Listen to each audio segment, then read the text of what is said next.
Oke, saya izin buka masker ya. Ini maskernya agak tebal jadi ngap banget. Dan kebetulan saya sendiri di atas panggung. Dan sekarang memang udah nggak terlalu ini ya, tetapi prokes tetap harus kita kerjakan. Oke, apa kabar rekan-rekan, Bro and Sis? Masih penyesuaian ya di jam-jam siang, tapi luar biasa cukup memenuhi dari ujung ke ujung, penuh. Dari depan ke belakang juga penuh. Ya, hari ini kita doakan penatua kita, Bapak Rohani kita, Kak Roy, bersama dengan Bro Stanley dan juga Bro Kevin, melayani di Manado. Ya, mereka melayani tubuh Kristus di sana dan biarkan kehendak Tuhan juga yang mengalir terjadi lewat pelayanan ini. Dan kemarin saya dengar waktu doa pagi di Sabtu itu ada banyak sekali hamba-hamba Tuhan dilawat, diberkati oleh karena pelayanan khususnya sedang membawa spirit tentang discipleship, pemuritan. Nah, kita yang ada di sini, rekan-rekan, ya Bro and Sis, jangan sampai juga kita sudah keluar, kita sebarkan tentang pemuritan. Kitanya di sini malah nggak masuk dalam pemuritan. Coba sebelah kanan kirinya ditengok. Kamu udah dimuridin belum atau kamu udah memuridkan belum? Oke, hari ini saya ngambil satu tema cukup sederhana, eliminate atau ya itu sesuatu yang harus kita kerjakan ketika kita melakukan perjalanan kehidupan ini. Ada hal-hal yang seringkali mendistract kita, membuat waktu kita itu banyak tersita, banyak habis, terus kemudian akhirnya di ujungnya kita nyesel, kok kenapa dulu kok nggak gua lakuin ini ya, kenapa kok gitu kan. Nah, hari ini sederhana saja, ada beberapa prinsip yang akan kita kerjakan, tapi teman-teman kita lihat dulu, untuk sesuatu atau tumbuhan itu bisa tumbuh lebat atau berbuat lebih banyak, terkadang perlu dipangkas, ada nama pemangkasan. Kalau beberapa waktu lalu saya lihat di jalan-jalan sekitar Nagoya ya, itu ada pohon-pohon yang cukup rindang menaungi jalanan, dan beberapa saat kemudian ketika saya lewat itu sudah banyak dipangkas. Memang tujuannya untuk peremajaan, dahan-dahan yang mungkin sudah mulai tua usianya, itu rawan dengan lapuk dan dia akan bisa patah kapanpun, tapi ketika dipangkas akan tumbuh dahan yang baru ya dari pokok yang sama, artinya pokoknya tetap bisa menyangga yang kuat, tapi dahan-dahannya itu mungkin perlu bisa tumbuh lebih banyak daun supaya bisa lebih rindang. Dan ini prinsip ini teman-teman pasti sudah tahu waktu sekolah, bahkan mungkin ada yang sudah praktekin mangkas-mangkas tumbuhan di rumah. Mungkin yang siapa yang suka tanaman di melihara tanaman di sekitar rumahnya? Ada. Biasanya wanita ya. Pria ada enggak ya? Ada juga, ada. Tenang. Saya punya teman, dia rekan ya. Beliau punya kantor. Aduh, itu asri banget. Asri itu aman, sehat, rapi, indah. Asri banget. Begitu masuk itu suasananya langsung sejuk begitu. Tumbuh-tumbuhnya dari begitu masuk gerbang sampai ke ujung itu, wah tanaman semua rapi semua. Bahkan tanaman yang cantik-cantik bisa menghiasi dalam ruangan. Wah itu luar biasa, itu pria loh. Ketika saya tanya, siapa yang ngelola ini? Dia bilang ini, saya percayakan ke bapak ini. Wah saya penasaran, saya datang, Pak gimana cara ngelolanya ini Pak? Bapak ini bilang, Pak sebenarnya Pak capek Pak, ini ngelola kayak begini ini capek. Tapi ya untuk supaya tamu yang datang ke kantor ini bisa melihat atau merasakan suasana yang nyaman, saya juga harus kerjakan. Kadang mindahin Pak dari ini ke lantai atas, nanti yang di atas dipindahin lagi ke bawah. Dan beberapa kali memang harus dipangkas, dibentuk. Yang tadinya mungkin gondrong gitu kan, tanamannya udah gondrong ke kanan ke kiri, dia harus dibentuk dia jadi bulat lagi, dia bentuk lagi jadi petak, pokoknya jadi bagus banget. Nah demikian juga rekan-rekan dalam hidup ini, kita harus siap yang namanya kalau kita dipangkas, atau kita memangkas dengan sengaja hal-hal yang menghalangi pertumbuhan kita. Kalau kita mau sesuatu yang lebih lebat lagi, buah yang lebih manis atau mungkin lebih banyak, bisa dinikmati lebih banyak orang. Maka hal ini harus siap kita lakukan. Nah, kita mau belajar bagaimana kita mengupgrade kehidupan kita. Ada banyak prinsip sekarang, saudara ikut seminar di mana-mana ada. Tapi saya mau belajar, saya mau ngajak kita hari ini kita belajar beberapa prinsip firman Tuhan. Yang pertama, yang harus kita pangkas, salah satunya adalah pandangan manusia. Wow, bukankah ini adalah something yang penting? Bukankah pandangan manusia itu akan mempengaruhi karir kita? Bukankah pandangan manusia akan mempengaruhi gengsi kita? Coba kita lihat. Ayat 7, 1 Samuel 16. Tetapi, yuk kita baca bareng-bareng ya. 1, 2, ya. Tetapi berfirmanlah Tuhan kepada Samuel, janganlah pandang parasnya atau perawakannya yang tinggi, sebab aku telah menolaknya. Bukan yang dilihat manusia, yang dilihat Allah. Manusia melihat apa yang di depan mata, tetapi Tuhan melihat hati. Saya pasang gambar begini bukan saya anti dengan kalau misalkan sampai saudara punya benda-benda ini silahkan saja. Tetapi yang saya mau sharing adalah jangan sampai kita terjebak kepada satu persoalan di mana itu yang akan menghancurkan kita. Hari-hari ini begitu banyak orang-orang begini, ditanya kenapa nggak bekerja? Habis kerjaannya kayak begitu sih.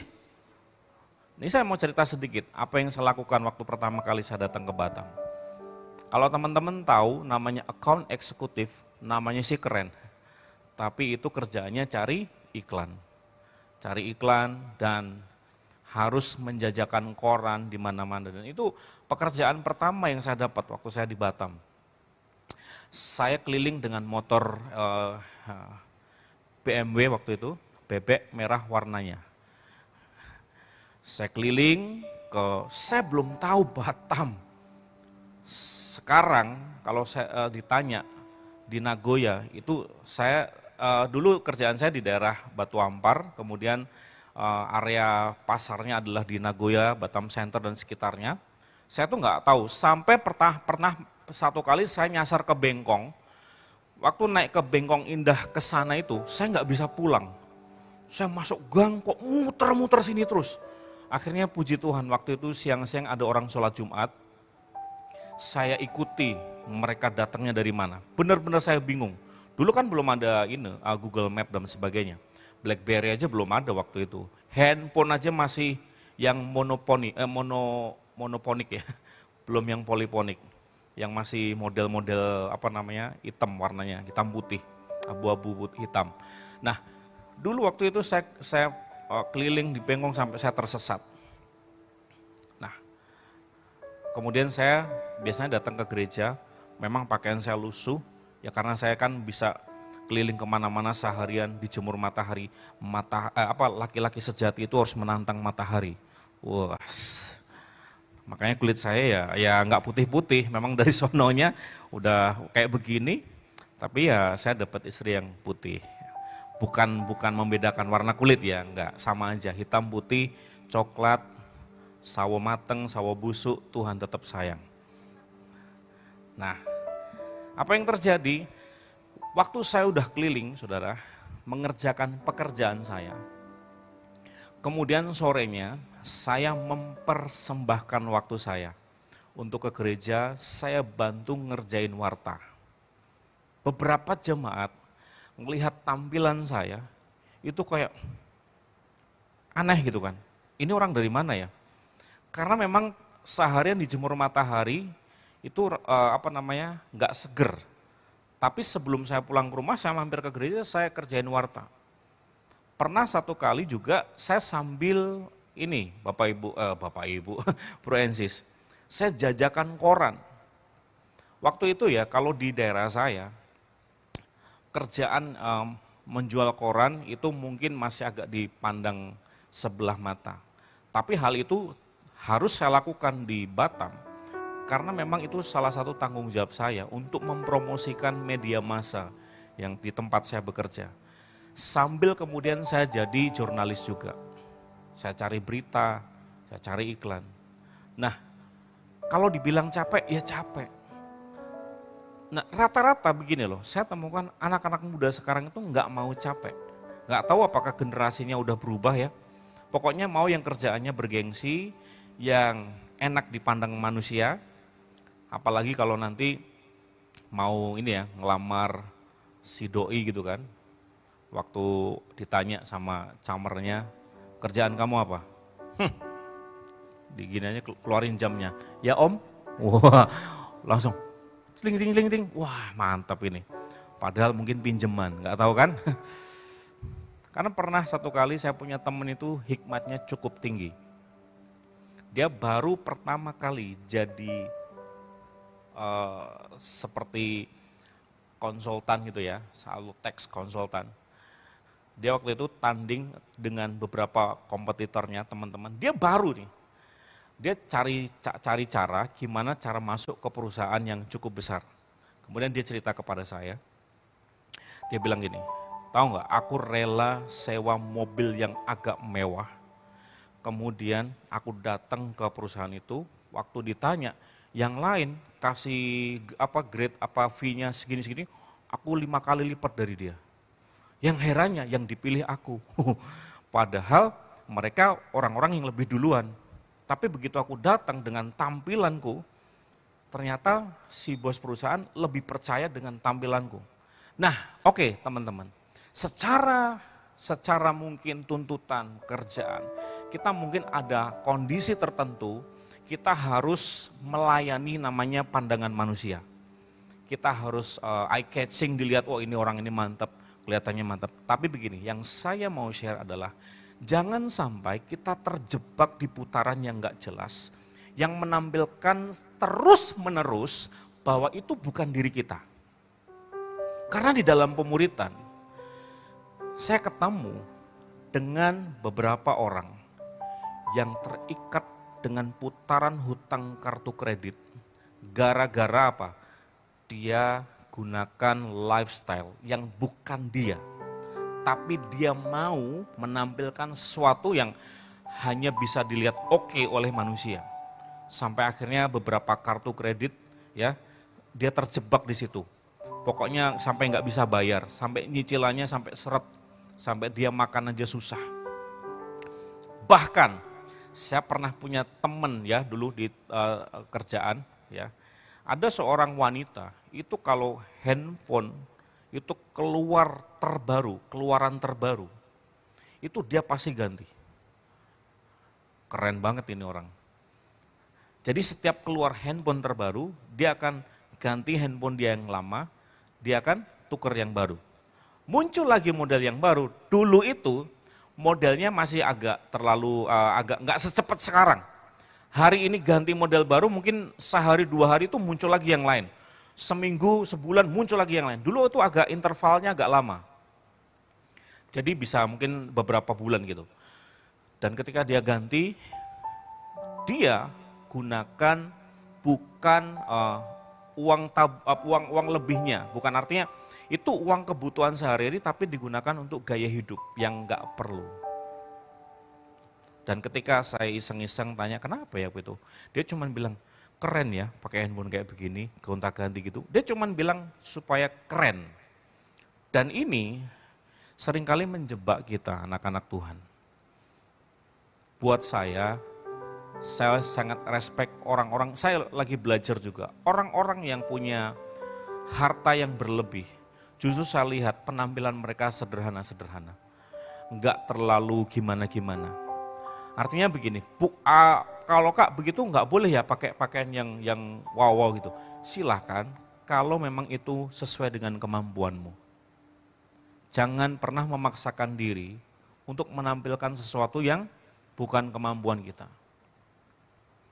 Saya dulu nggak malu saudara, kemana-mana. Ya waktu itu cuman kendaraan yang saya punya itu. Kadang gengsian kan. Bahkan waktu saya kenal dengan Marni pun yang notabene orang Tionghoa yang mungkin akan melihat something itu dari kelihatan matanya dulu. Saya terbuka sama dia apa adanya. Oh saya ini hamba Tuhan, saya nggak punya harta yang banyak.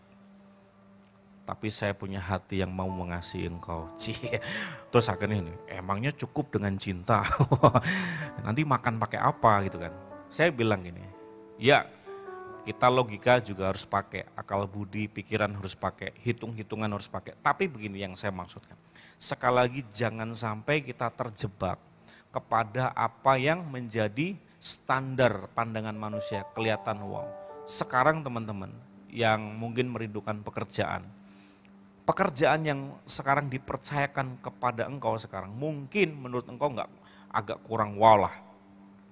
Lakukanlah dulu, karena di situ kita akan banyak belajar. Sebenarnya yang berkembang itu harusnya kita dulu, lewat kepercayaan yang diberikan. Kemudian sampai satu kali, saya diberikan kesempatan untuk joinan bersama dengan teman bikin tiketing tour and travel. Dan waktu itu saudara, teman-teman, bro and sis, saya berpikir juga, wah cari tempatnya ini tempat yang harus strategisnya di mana. Waktu saya cari tempat-tempatnya, ternyata kalau tempat-tempat yang strategis itu sewanya mahal. Akhirnya apa? Kami putuskan untuk cari sebuah kios yang kecil. Nggak peduli sih orang mau lihat gimana-gimana, yang penting saya punya prinsip gini, orang yang datang dia harus puas dengan servisnya. Nggak peduli tempatnya kayak apa, waktu itu prinsip saya waktu itu dulu. Karena waktu cari tempat yang agak gedean, belum mampu. Akhirnya tahu nggak teman, kita ketemu satu kios yang kecil, ya udah sewa dulu, terus kita mulai. Saya mulai datang ngecat, lapis-lapis dulu, habis itu mulai pasang kacanya, tempelin stiker-stikernya, mulai pelan-pelan. Sekitar semingguan udah ready, baru semuanya datang, perlengkapannya datang. Linknya juga harus dibangun, link-link dengan travel-travel besar waktu itu belum kayak sekarang, semua serba di handphone. Apa yang terjadi? Ya waktu itu kita berjuang. Begitu orang datang mungkin, aduh kiosnya kecil ya, travelnya kecil ya, gimana ini? Ternyata dari beberapa orang yang kita servis, mulut ke mulut, itu akhirnya kita dapat proyek-proyek yang cukup gede. Pernah satu pesawat kita charter untuk ngirim tenaga kerja, itu satu pesawat itu full, itu ya lumayan fee-nya. Apalagi kalau masa-masa peak season, hari-hari raya seperti itu teman-teman. Nah artinya gini, waktu itu saya nggak terlalu berpikir harus yang gede dulu. Mulai dari apa yang ada. Mungkin kelihatan manusia, aduh kurang mantep lah, gak apa-apa. Kadang-kadang kita kejebak aja itu. Jangan sampai pandangan manusia mempengaruhi kehidupan kita, sehingga kehidupan kita gak berjalan di dalam tracknya Tuhan. Kita keluar, kita akan lebih susah lagi. Amin. Jaga gengsi, mulai eliminasi apa-apa yang membuat kita merasa malu, merasa apa lagi, wah kurang mantep lah, kurang apalah, kurang ini, kurang itu. Eliminasi itu. Yang sekarang kita mau cari adalah apa yang Tuhan pandang. Memang mungkin gak sesimpel yang saya katakan, karena kita terbatas dengan durasi. Tapi waktu saudara nih, saya lihat ada beberapa rekan-rekan yang ahli-ahli di bidangnya ya. Ada Roykel, ada Zata, teman-teman bisa banyak belajar. Ada tokoh TikTok yang luar biasa. Nah jadi belajar dari apa yang mereka mungkin kerjakan. Saya yakin setiap teman-teman gak kerjakan dari yang gede, pasti dari perkara-perkara yang kecil. Ada yang mungkin jualan atau berdagang. Kita mulai dari apa yang kita bisa, bukan dari tuntutan orang. Kita mungkin pelan-pelan akan menuju pengembangan itu. Nah hari-hari ini saudara, sekali lagi saya di pemuritan menemukan ini. Orang-orang yang gaya hidupnya itu enggak sesuai dengan kemampuannya. Memaksakan diri, apa istilahnya besar pasak daripada tiang. Akhirnya bisa ambruk kapanpun. Makanya jangan gengsi. Saya sampai hari ini ya, saya nggak malu dengan handphone yang masih satu kamera. Ini udah hampir 3 tahun atau 4 tahun saya pakai. Sampai dia almarhum, baru mungkin saya ganti. Waktu gabung mungkin beberapa dengan teman-teman pelayanan, ya kadang-kadang ya kalau kita tuh di pelayanan, bahkan gabung dengan beberapa komunitas gitu. Ngelihat handphonenya aja udah sinis pandangannya. Apa ini Pak? Handphonenya jadul itu. Saya nggak masalah, karena esensi handphone itu adalah buat saya bisa kontak-kontakan dengan orang-orang yang bisa terkait dengan saya. Enggak harus yang leks-leks. Kalau saudara mampu beli, sebentar lagi nih keluar iPhone 14 kan. Nah kalau mampu beli silahkan, tapi jangan maksain diri. Jangan sampai gali lubang tutup lubang hanya karena handphone. Kadang maksain juga beli mobil. Kemarin saya pernah dengar ada satu teman juga, dia maksain beli mobil. Begitu mobil udah datang, empot-empotan makanan bulanannya, ngos-ngosan. Bilang buat apa? Akhirnya ujung-ujungnya mobilnya dijual kembali. Nah, artinya apa? Jangan cuman hanya gengsi karena dilihat manusia. Jangan. Oke, yang kedua, yang harus kita eliminasi adalah kenikmatan sementara. Apa yang tadi, yang pertama itu sebenarnya adalah keinginan mata. Yang kedua, kenikmatan sementara, ini adalah keinginan daging. Adakanlah percobaan. Saudara tahu, Bro and Sis tahu kisah ini, ketika Daniel ditawarkan makanan menu raja. Tapi dia ambil keputusan, untuk apa? Oke, kami nggak mau, kami satu geng ini nggak mau makan makanan yang disuguhkan, makanan menu raja, tapi kasih aja, sayur-sayuran aja. Kemudian, biarlah kami diberikan sayur untuk dimakan dan air untuk diminum. Artinya dia memilih menjauhkan diri dari kenikmatan-kenikmatan yang ada waktu itu, yang bisa. Salah nggak kalau Daniel waktu itu terima? Enggak salah. Tapi dia menetapkan diri untuk tidak masuk. Mungkin itu bisa buat mereka, itu bisa menjebak atau bisa membahayakan pola hidup dia. Mungkin karena mereka punya pola hidup yang sehat juga. Nah makanya di sini mereka nantang. Bukan nantang mentang-mentang, tapi coba uji aja. Kasih kami sayur. Apa yang terjadi? Sesudah dimakan itu apa yang terjadi? Mereka punya kecerdasan 10 kali lipat dari orang-orang yang paling pintar di negeri itu. Artinya mereka menjauhkan diri dari kenikmatan-kenikmatan sementara. Ya kalau sekarang itu kan modelnya kalau makan di mana seringnya sebelum doa difoto dulu kan. Difoto dulu, baru berdoa, baru dipost. Ya kan? Salah nggak? Ya itu memang sekarang lagi lifestyle-nya begitu. Tapi begini loh teman-teman. Maksudnya saudara mau makan apa aja silahkan. Nggak ada yang haram. Makan apa saja ya. Paulus tuh udah ngajarin begini. Kalau memang kamu mau makan, makan aja. Tapi kalau karena makanan itu saudaramu tersandung, yang gak usah makan. Gak usah makan dulu. Artinya apa? Penguasaan diri dulu. Tapi kalau saudaramu udah gak ada, mungkin dia gak lihat apa-apa, kamu mau makan, makan aja. Gak apa-apa. Jangan ribut soal makanan. Bahkan Paulus bilang begini, gak ada kok gara-gara makanan lebih mendekatkan diri kita kepada Allah. Emang waktu itu saudara makan durian gitu kan, tiba-tiba hadirat Tuhan. Wah enggak lah ya, pasti makan ya makan gitu aja. Bahkan mungkin udah lupa mertua, lupa tetangga gitu kan. Pokoknya kalau udah nasi pecel apa-apa kakinya diangkat gitu kan. Mungkin Pak Pendeta lewat pun nggak ngelihat gitu kan. Nggak ada yang gara-gara makanan atau mungkin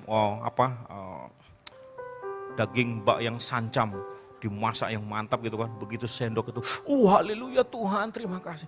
Nggak ada makanan, akhirnya makanan itu cuma selesai di mulut, kemudian dibuang di jamban. Sesimpel itu. Tapi kita juga nggak boleh gelojoh, makan sembarangan gitu, semua dimakan gitu kan. Saya jujur masa pandemi ini badan saya naik 6 kilo. Karena masa pandemi nggak boleh nggak makan. Nah kalau dulu saya atur, nah, waktu itu ya makan aja, tapi kok lama-lama kok makin banyak ya makanannya. Akhirnya ya udah ngembang dikit, udah nanti diturunin lagi. Karena saya tahu tubuh saya polanya waktu ngembang itu seperti apa, mau nurunin seperti apa. Jadi saya nggak terlalu khawatir. Ada yang terlalu khawatir dengan tubuhnya, ya dikenalilah tubuhnya. Jadi keinginan daging seringkali juga menjebak kita. kita bisa tergelincir di dalam perjalanan pengenalan kita akan Tuhan. Khususnya teman-teman yang masih bangun hubungan di masa pranikah, saya sering mengingatkan ini. Eliminasi hal-hal yang enggak penting, yang bisa menjerumuskan bro and sis ke dalam pergaulan yang sesat, pergaulan yang salah. Tegaslah, karena begini, pernikahan itu bukan soal happy-happy. Wah, pokoknya kita ya masih pacaran setiap Sabtu, weekend, kita nonton, minggu ini Doctor Strange, nanti minggu depan dokter siapa gitu kan, minggu depannya lagi Mister siapa gitu kan, nonton terus ya enggak itu untuk refreshing oke. Tapi kembali lagi jangan terjebak ke situ. Saya malah kemarin ketemu dengan salah satu anak muda ya, dia malah bilang begini, kalau setiap minggu uang untuk nonton itu saya sisihkan, saya tabung dalam setahun lumayan. Karena nonton sekarang mungkin minimal 30.000 tiket. Belum lagi nanti popcorn lah, ayam pop lah, apalah, tambah ya cepek ceng juga kan, bisa nopek ceng.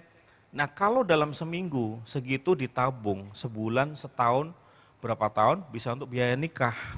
Enggak lah, maksudnya gini, enggak usah berlebihan juga kayak begitu. Tapi maksudnya berhati-hatilah untuk tidak terjebak hanya keinginan kesenangan-kesenangan jiwani. Kalau enggak ada film gimana? Apakah untung ya ada pebisnis yang bisa melihat ini, dia keluarkan produk yang bisa bayar, bisa nonton di handphone, bisa di TV dan sebagainya. Tapi keinginan-keinginan seperti itu yang sementara, kenikmatan-kenikmatan sementara, silahkan kita mulai eliminasi. Jangan sampai kita terjebak, kemudian kita kehabisan energi, akhirnya tidak ada titik balik. Itu bahaya sekali.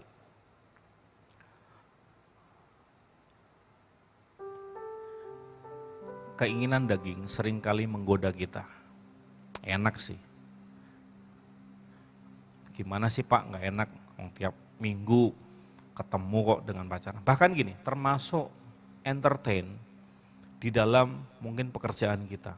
Saya dulu teman-teman, di travel itu, saya dapat langganan orang Korea. Tahu nggak, zaman itu tahun 2002, 2003, buka pintunya, tipsnya 100 US dollar. Buka tips pintu itu. Itu ada staff di kantor. Dia bilang begini, "Pak, saya maulah handle tamu yang ini terus," katanya. "Kenapa?" "Tipsnya mantap loh." "Berapa di kamu dikasih?" "Saya sekali buka pintu, dia keluar dari hotel, saya bukain pintu, tiba-tiba ding 100 dolar. Besoknya ding 100 dolar. Udah kalau begitu, biar dia masuk, kamu buka tutup, tinggal dihitung aja. Pak tadi 5 kali, 500. Enggak mungkin. Waktu itu karena orang ini lumayan berduit, dan dia datang ke Batam itu ada rencana beli pulau. Pulaunya saya lupa lah. Beli pulau di daerah sini, dia mau beli pulau. Dan waktu itu masuklah di travel saya handle. Tapi entertainnya harus nemenin dia ke tempat-tempat yang ajib-ajib lah ya. Nah, itu choice, itu pilihan. Saya bilang, saya nggak bisa.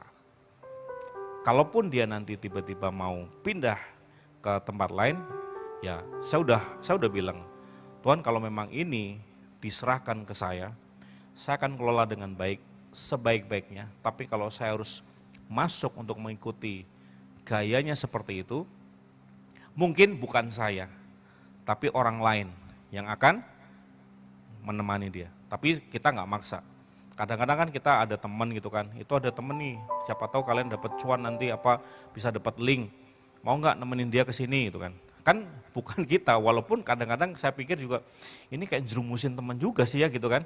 Tapi kan ya saya pikir-pikir hari itu kita nggak ada pilihan, artinya gini, nggak ada pilihan untuk orang lain, akhirnya kita putuskan untuk kita nggak ikut, kita nggak mau nemenin dia. Kalau mau tempat-tempatnya ya silahkan cari aja sendiri, mungkin ada. Dan anehnya, orang ini malah berubah. Yang tadinya suka ke tempat-tempat seperti itu, begitu kita kasih tahu, kita nggak bisa nemenin, mohon maaf. Malah orang itu, baru kali ini orang bisa nolak permintaan saya. Padahal dia mungkin siap gelontorkan tips yang gede. Karena waktu itu staf yang di kantor begitu dapat tips itu malamnya udah ngajak makan-makan orang sekampung. Wah, langsung besoknya lagi ngajak lagi. Karena mungkin dia lagi euforia dapat tips yang gede waktu itu. Nah, artinya apa? Ada godaan-godaan yang memang kita harus eliminasi. Hari itu kami putuskan untuk kami nggak bisa ikut. Tapi kita nggak juga tawarkan, kalau kami nggak bisa ikut, kalau kamu mau pindah travel lain silahkan. Nggak gitu juga, gitu namanya juga bunuh diri. Saya bilang, mohon maaf kami nggak bisa ikut, karena memang ada kegiatan di rumah, kita ajarkan di rumah, waktu itu bersama teman-teman. Akhirnya malah orang ini berubah, dia nggak mau ke semana-mana, dia cuma stay di hotel aja. Nah, ternyata begini, waktu itu saya berpikir, jangan berpikir bahwa tindakan kita untuk melawan arus, jangan pikir itu akan dilawan orang terus. Ternyata orang justru akan berubah karena ada tindakan. Nah, tergantung memang momennya atau memang waktunya.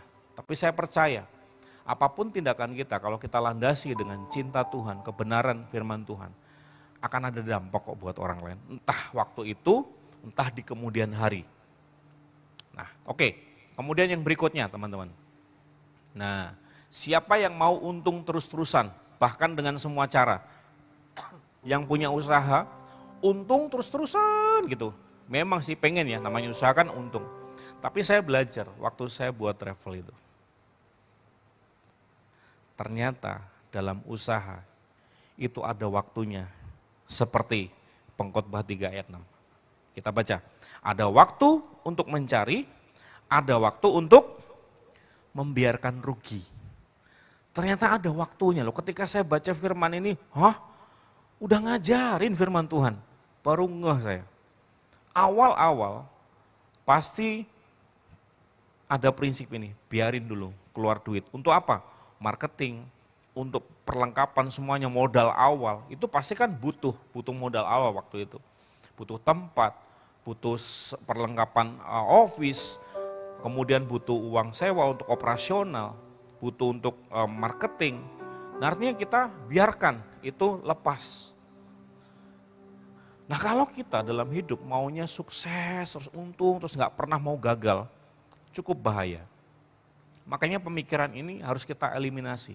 Satu kali ketika kita mengalami mungkin kegagalan, atau mungkin kita kepleset masuk ke lembah, belajar di situ untuk tetap fokusnya sama Tuhan. Tetap cari Tuhan. Bisa saja kepleset karena kesalahan kita, bisa saja kepleset karena disalahin orang lain, tapi kita mau belajar bahwa hidup ini ada kalanya tidak untung. Coba tengok sebelah kanan kirinya. Kamu mau untung terus atau mau kadang-kadang rugi atau mau rugi terus? Ada waktunya teman-teman. Jadi jangan berpikir bahwa kita akan untung terus-terusan. Sesekali kita membiarkan namanya rugi. Karena waktu ini, termasuk begini, satu kali ada klien yang biasalah ya namanya bisnis, pernah nggak ngalamin nunggak bayar? Atau gini, bukan nunggak bayar, susah nagihnya. Ya, setuju. Udah pakai jurus sana, jurus sini, dicegat sana, cegat sini, tetap aja kayak belut, sap, licin banget. Itu bisa, ya nantilah gampang lah gini-gini. Udah belum dibayar, mau nambah lagi kuotanya. Wah, akhirnya satu kali pernah kita biarkan satu klien itu gini loh, memang ada rekan saya yang pernah dulu marah. Dia bilang gini, udah biarin aja lah makan itu uang hantu itu katanya. Terus saya bilang, wah saya nggak punya prinsip kayak begitu. Kalau gini, saya bilang gini, kalau kita mau lepasin dengan ikhlas. Karena yang dua itu bukan orang percaya kepada Tuhan. Jadi saya pakai bahasa-bahasa yang umum. Ya udah, kalau memang mau kita ini nggak usah ditagih, ya udah lepasin dengan ikhlas. Tapi kerjasama dengan dia tolong dihentikan, di-cut. Karena kalau terus-terusan begini namanya bisnis, kita juga rugi. Lebih baik ini dilepaskan dengan ikhlas, ya sudah, kita cari ladang yang lain, market yang lain. Nah, jadi rekan-rekan, bersiaplah kalau satu kali kita mengalami yang namanya rugi. Di dalam rugi itu kita belajar untuk memperbesar kapasitas kita, memperbesar kreativitas kita, gimana bisa nutupin kerugian itu. Karena tidak ada cerita, kita akan untung terus-terusan. Kita bangkit berdiri, kita mau datang sama Tuhan. Ada hal-hal yang harus dieliminasi.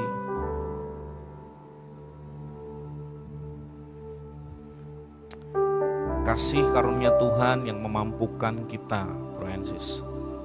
Baik di pergaulan kita, di pekerjaan, usaha, bisnis kita, bahkan di dalam pelayanan. Kalau ada hal-hal yang gak efektif, itu harus kita eliminasi. Yang berkaitan dengan keinginan-keinginan kita, itu kita eliminasi. Jangan sampai kita terjebak kepada satu pola di mana itu bukan tracknya Tuhan. Apa yang ada sekarang, pekerjaan yang Tuhan percayakan kepada engkau hari ini, kerjakan dengan sebaik-baiknya. Gak usah gengsi, gak usah pandangan orang seperti apa. Kemudian jangan terjebak dengan kenikmatan-kenikmatan sementara. Bahkan sampai kita menggadaikan iman kita, meninggalkan Yesus hanya demi hal-hal yang sementara. Mungkin kau ditawarin jabatan, kau ditawarin posisi tertentu, mungkin gaji lebih besar, tapi syaratnya you gak usah percaya sama Yesus. Kenikmatan-kenikmatan sementara, singkirkan itu, eliminasi itu. Dan berikutnya adalah hal-hal yang tumbuh dari hati, yang dari dalam inilah yang harus kita eliminasi. Pemikiran kita untuk kita terus untung terus. Dan kita belajar ada waktunya kita melepaskan sesuatu untuk kita memperbesar kapasitas kita.